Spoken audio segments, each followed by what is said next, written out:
आपका 70% लोन माफ हो सकता है। आपका कोई सिक्योर लोन है, किस तरह का सिक्योर लोन को आप लोक अदालत में लेके जा सकते हैं। कोई पर्सनल लोन है, बिजनेस लोन है, एजुकेशन लोन है, क्रेडिट कार्ड का। हेलो साथियों, मैं अमरदीप कादियान। नमस्ते, प्रणाम, सलाम अलैकुम, सत श्री अकाल, जय मसीह की, राम राम जी, जय माता की, जय हिंद, जय भारत, जय ससुराल वालों की। साथियों, आपका स्वागत है डिसेंट फैमिली में। साथियों, आज हम बात करेंगे लोक अदालत में जाके आपकी 30 से 35% में सेटलमेंट कैसे हो सकती है। साथियों, अगर आप हमारे साथ टेलीफोनिकली जुड़ना चाहते हैं तो आपकी स्क्रीन पे कमेंट बॉक्स के अंदर नंबर आया हुआ है 9306347314। इस नंबर को सेव करके व्हाट्सएप कॉल करेंगे तो इसको कोई रिसीव नहीं करेगा। इसको सेव करके व्हाट्सएप मैसेज करेंगे तो तुरंत प्रभाव से आपके पास रिप्लाई आएगा। नॉर्मल कॉल करेंगे तो कोई इसको रिसीव नहीं करेगा। अगर आप मेरे से पर्सनली मिलना चाहते हैं तो मैं कुंडली टीडीआई में मिलता हूं, दिल्ली एनसीआर के पास से। आप कहीं से भी मुझे देख रहे हैं तो आप अपने सारे डॉक्यूमेंट्स लेके लोन से रिलेटेड कोई भी दिक्कत परेशानी समस्या आपको आ रही है, चाहे 5 लाख का लोन है, 50 लाख का है, 50 करोड़ का है या कितने भी करोड़ का है, तो आप मेरे साथ पर्सनली मिल सकते हैं, मीटिंग कर सकते हैं, अपनी समस्या का समाधान करवा सकते हैं। कैसे? वो इस नंबर पे आप व्हाट्सएप मैसेज करेंगे इसको सेव करके तो आपको सारा प्रोसेस पता लग जाए, क्योंकि ये मेरी टीम के पास होता है। साथियों, जैसा कि बहुत से आदमी के पास लोक अदालत का नोटिस आता है, जो कि बात मैं हर बार कहता हूं, अगर आपके पास पैसे हैं तो इनके पैसे दे दें, नहीं तो फ्यूचर में कोई भी बैंक या एनबीएफसी कंपनी आपको लोन नहीं देगी। ये आपका सिविल खराब कर देंगे। इनके पास एक ब्रह्मास्त्र है, उसको छोड़ देंगे, आपका सिविल खराब हो जाएगा। हाँ, अगर आपका कोई अनसिक्योर लोन है, बिजनेस लोन है, पर्सनल लोन है, एजुकेशन लोन है, बहुत से एजुकेशन लोन सिक्योर भी होते हैं और बहुत से अनसिक्योर भी होते हैं। अगर ये आपका इस टाइप का कोई लोन है और आपसे वो भरा नहीं जा रहा, आपके पास पैसे ही नहीं है, तो आपका शनि भी कुछ नहीं बिगाड़ सकता, राहु और केतु ग्रह तो आपका करेंगे क्या। साथियों, अगर आपके पास लोक अदालत का नोटिस आ रहा है तो आप डरे घबराए नहीं। लोक अदालत का मतलब तो अदालत ही है, जज साहब ही वहां बैठते हैं, लेकिन उसमें कोई जरूरी नहीं है, मैंडेटरी नहीं है आपका जाना। किसी बैंक या एनबीएफसी कंपनी ने आपके पास लोक अदालत का नोटिस भेजा। लोक अदालत का मतलब क्या है? लोक अदालत का मतलब सामान्य बोलचाल की भाषा में समझौता की अदालत।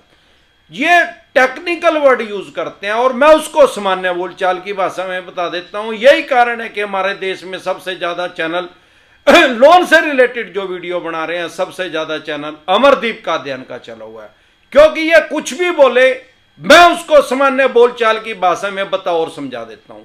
लोक अदालत का मतलब है सेटलमेंट अदालत, समझौता अदालत। फॉर एग्जाम्पल, आपके पास लोक अदालत से नोटिस आया, आपने उसको रिसीव ही नहीं किया, कोई बात नहीं भाई। आपने उसको रिसीव कर लिया, आप गए ही नहीं, तब भी कोई बात नहीं भाई, वो तो समझौते की अदालत है, तो अदालत ये समझेगी आप समझौता करना नहीं चाहते। आपने रिसीव कर लिया, आप चले भी गए, तो वहां पे कोई आपको फोर्स नहीं करेगा, कोई दबाव नहीं आपके ऊपर डाला जाएगा। हाँ, ये हो सकता है कुछ बैंक एनबीएफसी कंपनी वहां पे जाके आपको डराएं, क्योंकि वहां सामने जज साहब बैठे हैं, आपको ये कहा जाए भाई या तो समझौता कर ले इतने %, में नहीं तो तेरी जेल हो जाएगी। ना तो आपकी वहां कोई जेल होगी और ना वहां पे कभी किसी की जेल होती है। आपने की मर्जी है, आप वहां जाके समझौता करें, आप जाके चाहे ना करें, वो आपकी मर्जी है।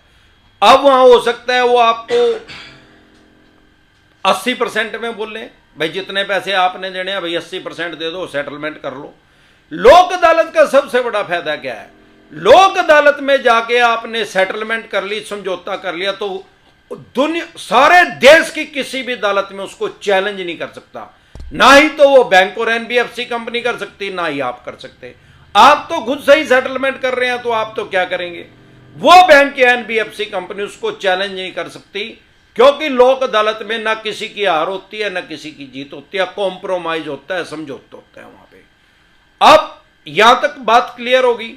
अब होता क्या है, किस सिनेरियो में 30-35% तक बैंक या एनबीएफसी कंपनी सेटलमेंट पे आ जाते हैं?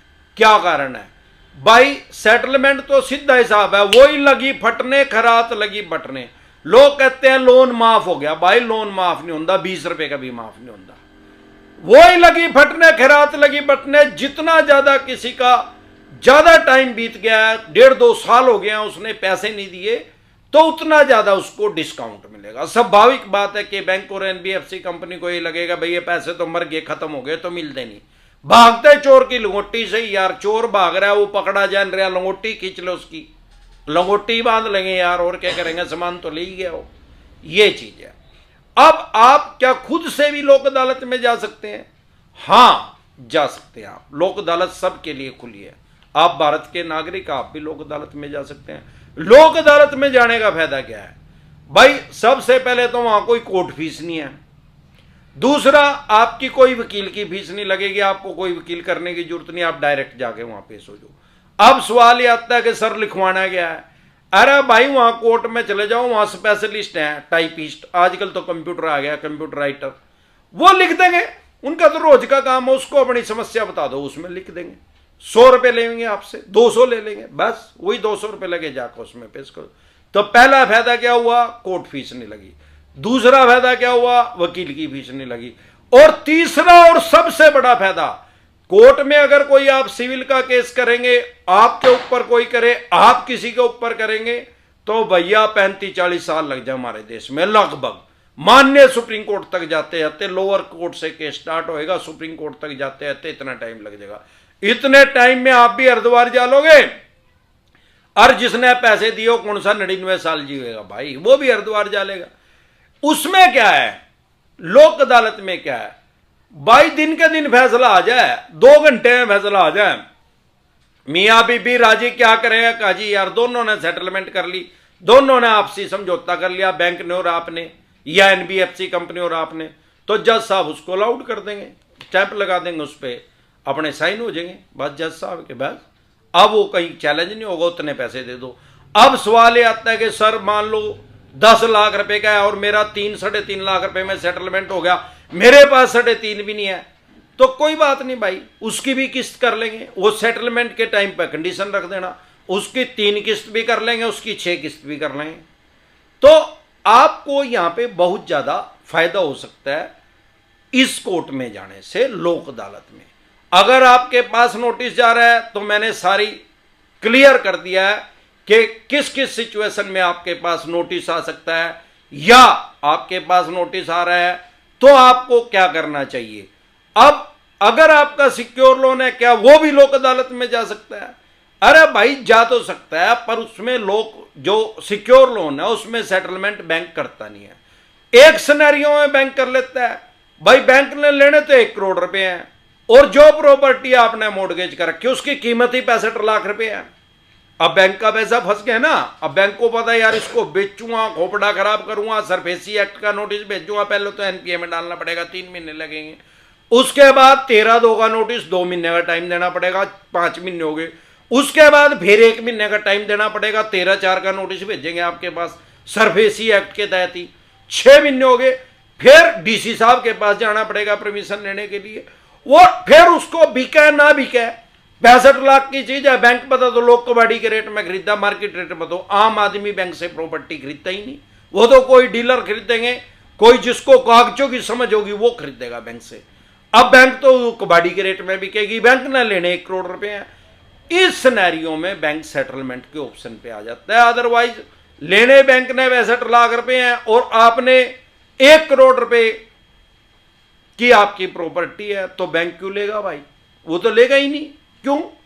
अरे अपना घाटा क्यों करेगा? चले जाओ लोक अदालत में, चले गए आप, चले जाओ, वो आएगा नहीं, वो आके बोल देगा भाई हम सेटलमेंट नहीं करते। जैसे आपके पास राइट्स हैं ऐसे उस बैंक एनबीएफसी कंपनी के पास भी राइट्स हैं। हमारे देश के संविधान ने सबको एक बराबर अधिकार दिए हैं। जो सड़क पे भीख मांग रहा है उसके पास भी उतने ही राइट्स हैं, आपके पास भी उतने ही राइट्स हैं, मेरे पास भी उतने ही अधिकार हैं, मंत्री के पास भी उतने ही अधिकार हैं, संतरी के पास भी उतने ही अधिकार हैं, जो बाहर गार्ड का काम कर रहा है उसके पास भी उतने ही अधिकार हैं, चाहे भले वो प्राइवेट है, और जो मंत्री है उसके पास भी उतने ही अधिकार हैं।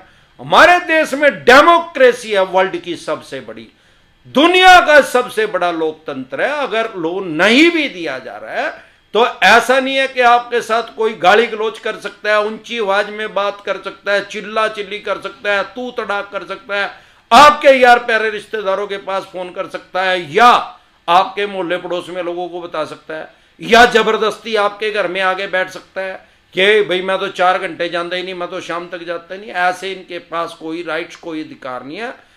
जानकार बने, सुरक्षित रहे। एक बार सभी मिलके जोर से नारा लगाएंगे, जय ससुराल वालों की।